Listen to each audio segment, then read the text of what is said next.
Et le président emploie la méthode forte. Ça fait plusieurs semaines qu'on en parlait. Paul Barcelone en direct ce matin pour RMC. La vaccination va donc devenir obligatoire pour les soignants. Oui, 1,5 million de personnes et 70 professions sont concernées par cette vaccination obligatoire. Parmi eux, les soignants et les personnels des hôpitaux et des cliniques, les aides à domicile, les pompiers ou les ambulanciers, mais aussi tous les bénévoles qui interviennent dans les maisons de retraite. Ils ont jusqu'au 15 septembre pour être vaccinés avec 2 doses.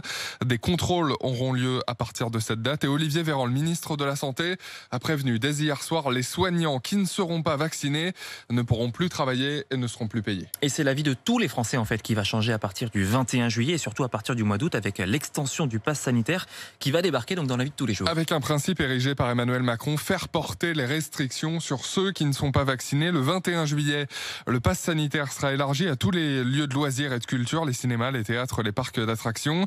Et début août, il sera obligatoire pour aller au centre commercial, aller boire son café au bar, manger dans un restaurant, y compris en terrasse, mais aussi dans les trains, les avions et les cars pour les longs trajets. Ce ne sont pas seulement les clients qui seront concernés puisque tous les salariés de ces établissements, comme les serveurs, devront eux aussi être munis de ce pass sanitaire. Bref, le message est très clair, la vaccination n'est pas obligatoire, mais si vous n'êtes pas vacciné, vous ne pourrez plus faire grand-chose. D'ailleurs, les contrôles aux frontières seront renforcés et l'isolement obligatoire pour les voyageurs non vaccinés en provenance de pays à risque, comme le Brésil, l'Inde, les Maldives, les Seychelles ou encore la Russie.